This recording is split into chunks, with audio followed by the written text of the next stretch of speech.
فی امان اللہ میں نے اور میرے دوسرے ساتھی نے سرگوشی کی۔ وہ ہم سے علیحدہ ہو کر بڑی پھرتی کے ساتھ ڈبے کے اندر ہی چلتا ہوا غائب ہو گیا۔ ہم دونوں نے اپنی جیبوں میں رکھے پستول تھپتھپائے اور ایک دوسرے کا ہاتھ گرم جوشی سے دبایا۔ پستول ہمارے پہنے ہوئے کوٹوں کی جیبوں میں منتقل ہو گئے تھے اور بوقت ضرورت ہم ان سے کوئی بھی کام لے سکتے تھے، حتیٰ کہ ایک دوسرے کو شہادت سے بھی سرفراز کر سکتے تھے، جو ہمارا آخری حربہ تھا۔ اپنی سیٹیں ہم نے چھوڑ دی تھیں اور دونوں ایک دوسرے کے ساتھ لگے ڈبے کے پلیٹ فارم کی مخالف سمت کھلنے والے دروازے سے آن لگے۔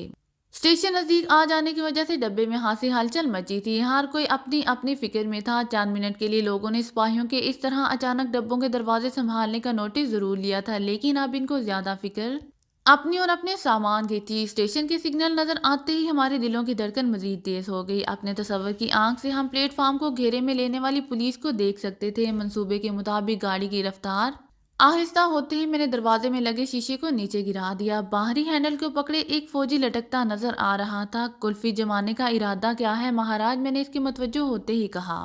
اندر آ جائیے کہتے ہوئے میں نے دروازہ کھلنے والا بولٹ بھی گرا دیا۔ نو تھینک یو، ہم ٹھیک ہیں۔ کوئی جاٹ نظر آتا تھا؟ اس نے میرے سوٹ بوٹ سے مروب ہوتے ہوئے کہا۔ پلیٹ فارم دوسری سمت ہونے کی وجہ سے اس طرف کوئی متوجہ نہیں تھا۔ لوگوں نے دوسری سمت کے دروازوں پر ساز و سامان سمیت یلغار کی ہوئی تھی۔ میں نے مڑ کر اپنے ساتھی کو آنکھ سے اشارہ کیا۔ گاڑی کانٹا بدل کر اپنی لائن پر آ رہی تھی اور چند سیکنڈ کے لیے ایک مرحلہ ایسا آتا تھا جب ایک خاص مقام پر ڈبے سے گرائی جانے والی چیز کا علم دوسرے ڈبے والوں کو سوائے ان لوگوں کے جو خاص طور پر اس طرف متوجہ ہوں نہ ہوں۔ ہم لمحے اس نزدیک سے نزدیک ہوتے جا رہے تھے۔ میرے ساتھی نے مجھے اپنے اوپر اوڑھے کمبل کی لوٹ سے اس طرح چھپا لیا تھا کہ اندر میں کم از کم دیکھنے پر بھی نظر نہ آ سکتا تھا۔ میرے ہاتھ کی گرفت اپنے کوٹ کی جیب میں رکھے پستول پر مضبوط سے مضبوط تر ہوتی جا رہی تھی۔ شدید سردی کے باوجود میں پسینے میں نہا گیا تھا اور میں اپنے دل کی بے قابو دھڑکنوں کے ساتھ اس لمحے کا منتظر تھا۔ میرے اعصاب تان گئے، گردن میں شدید تناؤ محسوس کر رہا تھا۔ جیسے ہی وہ لمحہ آیا، میرے ہاتھ میں پکڑے پستول کا دستہ پوری قوت کے ساتھ باہر لٹکے فوجی کے سر پر پڑا۔ ڈبے کے پائیدان سے لیٹرین میں سے منتقل کرتے ہوئے ہمیں بامشکل آدھا منٹ ہی لگا تھا۔ تمام سواریاں پلیٹ فارم کے سمت کھلنے والے کھڑکیوں سے داڑ نکالے باہر کو لپک رہی تھی۔ کسی کو کانوں کان خبر نہ ہوئی کہ ڈبے میں کیا کچھ ہو رہا ہے۔ ٹرین پلیٹ فارم کے نزدیک پہنچ رہی تھی اور ہمیں قطار اندر قطار بھارتی فوج کے جوان بخوبی مخالف سمت میں نظر آ رہے تھے۔ دروازے سے باہر لٹکتے ہوئے میں نے دیکھا اس سمت میں کسی ڈبے کے پائیدان پر کوئی فوجی نظر نہیں آ رہا تھا۔ وہ سب بھی غالباً ڈبوں کے اندر داخل ہو چکے تھے۔ میں نے اپنے ساتھی کی طرف دیکھا اور دوسرے ہی لمحے ہم دونوں بڑی پھرتی سے نیچے اترے اور پلیٹ فارم کی مخالف سمت کھڑی ایک مال گاڑی میں چھلانگیں لگاتے ہوئے داخل ہو گئے، پھر اسی ڈبے کے دوسرے دروازوں سے باہر نکل گئے۔ بھارتی سیکیورٹی والے شکاری کتوں کی طرح ہمارے پیچھے تھے اور ہم دونوں ایک دوسرے کو نظروں میں رکھے دیوانہ وار بھاگ رہے تھے۔ آگے آگے میں تھا اور پیچھے ہمارا نیا ساتھی۔ اچانک جیسے زمین نے ہمارے پاؤں پکڑ لیے۔ موت اپنا بھیانک جبڑا کھولے ہمارے سامنے کھڑی مسکرا رہی تھی۔ زمین پر گھٹنے ٹکائے پوزیشن لیے بھارتی پولیس کا سپاہی ہمارے سامنے تھا۔ ہالٹ، اس نے چلاتے ہوئے کہا۔ فرنٹ، میرے ساتھی نے جواب دیا۔ وہ چونکا اور دوسرے ہی لمحے میری زوردار لات اس کے بازو پر پڑی۔ رائفل اس کے ہاتھ سے نکل کر اچھلی اور میرے ہاتھوں نے اسے تھام لیا۔ اگلا لمحہ اس پر قیامت ڈھا گیا۔ میں نے پوری قوت سے رائفل کا دستہ اس کے سر پر دے مارا۔ وہ بے ہوش ہو گیا۔ رائفل پرے پھینک کر ہم دوبارہ بھاگنے لگے۔ اسی اثناء میں کچھ لوگوں نے جو چھپ کر یہ تماشا دیکھ رہے تھے شور مچانا شروع کر دیا۔ ان کی چیخو پکار نے سیکیورٹی حکام کو ہماری طرف متوجہ کر دیا۔ اب ہمیں واضح طور پر اپنے تعاقب میں آنے والوں کے نعرے اور قدموں کی آوازیں سنائی دے رہی تھیں۔ اسٹیشن پر رش چونکہ زیادہ تھا، اس لیے ابھی تک اس پلیٹ فارم کے لوگ جس پر ہم بھاگتے بھاگتے آن پہنچے تھے صورتحال کو سمجھ نہ پائے تھے۔ پلیٹ فارم کی سیڑھیاں اترتے ہوئے ہم نے رفتار کم کر لی اور اب بجائے بھاگنے کے ہم تیز تیز چل رہے تھے۔ بچنے کی بظاہر تو کوئی صورت ممکن نہیں تھی، لیکن اسے معجزہ ہی جانیے کہ اس پلیٹ فارم پر ایک ٹرین آہستہ آہستہ رفتار پکڑ رہی تھی۔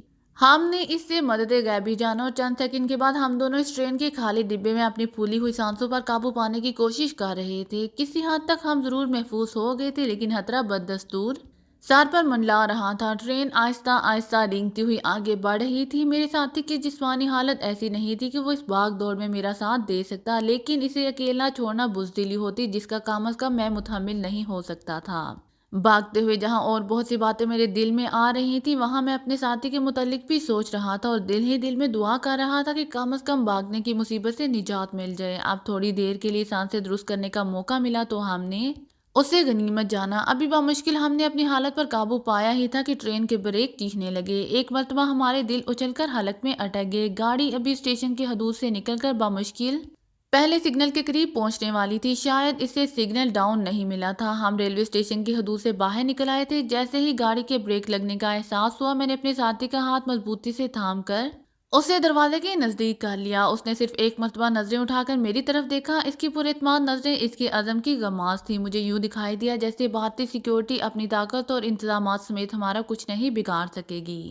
ٹرین کے رکتے ہی بہت سے دوسرے لوگوں کے ساتھ ہم بھی نیچے اتر گئے۔ ہم اسٹیشن کی حدود سے باہر تو تھے، لیکن یہاں لوگوں کا آنا جانا ابھی زیادہ شروع نہیں ہوا تھا۔ ٹرین کے رکنے پر لوگوں کے مختلف تبصرے سنتے سنتے ہم اسٹیشن کی مخالف سمت کو آہستہ آہستہ کھسک رہے تھے۔ ہم معمول کی رفتار سے چل رہے تھے تاکہ کسی کو ہم پر شبہ نہ ہو سکے۔ ریلوے لائن کے قریب واقع سڑک ہماری جائے پناہ تھی، یہاں سے مختلف سواریاں گزر رہی تھیں۔ دلی کی زندگی آہستہ آہستہ بیدار ہو رہی تھی۔ ابھی ہم سڑک سے کچھ فاصلے پر تھے کہ فوج کے 2 ٹرک اسٹیشن کی سمت سے آتے دکھائی دیے۔ دونوں ٹرک اسی طرف آ رہے تھے۔ ہم تھرا کر رہ گئے۔ فرار کی تمام راہیں مسدود تھیں، ہمارے علاوہ سڑک کے نزدیک اور کوئی نہیں تھا اور ہم ٹرین کی مخالف سمت میں سفر کر رہے تھے۔ کوئی بے وقوف شخص بھی بخوبی اندازہ لگا سکتا تھا کہ ہمارا تعلق ٹرین کے مسافروں سے ہے۔ اور تو کچھ نہ سوچا، ہم نے بڑی تیزی کے ساتھ اپنا رخ بدلا اور آہستہ آہستہ بوجھل قدموں کے ساتھ ٹرین کی طرف چل دیے۔ ٹرک جوں جوں نزدیک آتے جا رہے تھے، ہمارے دل کی دھڑکنیں تیز ہو رہی تھیں۔ اچانک میرے ساتھی کو ایک اور تدبیر سوجی۔ وہ ریلوے لائن کے نزدیک اگی قدرتی گھاس کے قریب پیشاب کے بہانے بیٹھ گیا اور یہی عمل میں نے بھی دہرایا۔ آنے والوں نے بجائے شارٹ کٹ استعمال کرنے کے ریلوے لائن کے متوازی اپنا سفر جاری رکھا اور گاڑی کے انجن کے قریب پہنچتے ہی دونوں ٹرک رک گئے۔ درجنوں جوان چھلانگیں لگاتے باہر کو لپکے۔ وہ اس طرح گاڑی کی طرف رائفلیں تانے بڑھ رہے تھے جیسے اس پر حملہ کرنے جا رہے ہوں۔ ہم انہیں نظر نہیں آئے تھے یا انہوں نے جان بوجھ کر ہمیں نظر انداز کر دیا تھا، اس کا اندازہ تو ہم نہ کر سکے، لیکن اپنی طرف سے ان کی غفلت کو میں نے تائیدی کہہ بھی جانا۔ میں نے اپنے ساتھی کو مخصوص اشارہ کیا اور سڑک کی سمت چلنا شروع کر دیا۔ وہ چپ چاپ بیٹھا رہا۔ جب میں قریباً 10-12 گز دور چلا گیا تو وہ بھی میرے پیچھے آنے لگا۔ میں دل ہی دل میں خدا سے دعا کر رہا تھا کہ ٹرین کے مسافروں میں سے یا آنے والے فوجیوں میں سے کوئی ہماری حرکت کا نوٹس نہ لے۔ دھڑکتے دل اور ڈگمگاتے قدموں سے ہم کسی نہ کسی طرح سڑک پر پہنچ ہی گئے۔ میں نے وہاں کسی سواری کا انتظار کرنا مناسب نہ سمجھا اور ایک نزدیکی راستے کا رخ کیا۔ قریب ہی ایک مندر سے بھجن کی آوازیں سنائی دے رہی تھیں۔ فوجیوں نے بڑے منظم طریقے سے ٹرین کو گھیرے میں لے رکھا تھا۔ ان کے کچھ آفیسر مختلف ڈبوں میں ہمیں ڈھونڈتے پھر رہے تھے اور ہم ان کی پہنچ سے دور مندر کے نزدیک اپنی ہستہ حالی کا جائزہ لگا کر یہ اندازہ لگا رہے تھے کہ ہمارا اندر جانا مناسب ہے یا اسی طرح سفر کرتے رہنا۔ چند منٹ کے بعد میں اور میرا ساتھی مندر میں داخل ہو چکے تھے۔ ہم نے اپنے جوتے باہر اتارے اور کتھا کرنے والوں کی منڈلی کے نزدیک ان لوگوں میں شامل ہو گئے جو بڑے زور و شور سے پوجا پاٹ میں مصروف تھے۔ دونوں جان بوجھ کر ایک دوسرے سے فاصلے پر بیٹھے تھے، اس طرح کم از کم ہم میں سے ایک تو محفوظ رہ سکتا تھا۔ پہلے تو آہستہ آہستہ آوازوں میں آوازیں ملاتے رہے، پھر مجھے اچانک یوں محسوس ہوا جیسے گلے میں کوئی چیز اٹک گئی ہو۔ سامنے دروازے سے ایک بارودی تھانے دار اور سویلین کپڑوں میں ملبوس 3 آدمی مندر میں داخل ہو رہے تھے۔ نظروں ہی نظروں میں ہم نے ایک دوسرے کو تسلی دی اور آنے والے حالات سے نمٹنے کے لیے خود کو تیار کرنے لگے۔ مندر میں موجود لوگوں نے ایک نظر تو آنے والوں پر معمول کے مطابق ضرور ڈالی تھی، لیکن کسی نے ان کے آنے کا کوئی نوٹس نہیں لیا تھا۔ کتھا اپنے جوبن پر تھی۔ شاید تھانے دار یہاں معمول کے مطابق آنے والی سنگت میں شامل تھا۔ ہم نے سوچا شاید تھانے دار اور اس کے ساتھیوں کی بے چینی سے چاروں طرف جائزہ لیتی نظریں کسی اور ہی بات کی چغلی کھا رہی تھیں۔ مندر چونکہ ریلوے اسٹیشن کے نزدیک موجود تھا، اس لیے ہمیں یہ فائدہ ضرور حاصل تھا کہ یہاں مخصوص لوگوں کی ہی آمد و رفت نہیں رہتی ہوگی، بلکہ اکثر مسافر بھی یہاں پوجا پاٹ کے لیے آتے جاتے رہے ہوں گے۔ چند سیکنڈ کے اندر ہی ہم نے اپنی حالت پر قابو پا لیا۔ کم از کم مجھے اس بات کا احساس تھا کہ اب پاٹ کرنے والوں میں ایک نمایاں آواز میری بھی تھی۔ دوسری طرف میرے ساتھی کا بھی یہی حال تھا۔ وہ بھی بڑے جوش و خروش سے خشوع و خضوع کے ساتھ گا رہا تھا، اوم جے جگ جیت ہرے۔ مندر کے آداب کو ملحوظ خاطر رکھتے ہوئے ان لوگوں نے اپنی جگہ سے ہام ہاں ہلنا جلنا مناسب نہیں سمجھا تھا۔ وہ مختلف کونوں میں ڈٹے ہوئے اپنے کام میں مصروف تھے، لیکن سب کے ساتھ پوجا میں بھی شامل تھا۔ قریباً 10-12 منٹ تک وہ موجود رہے۔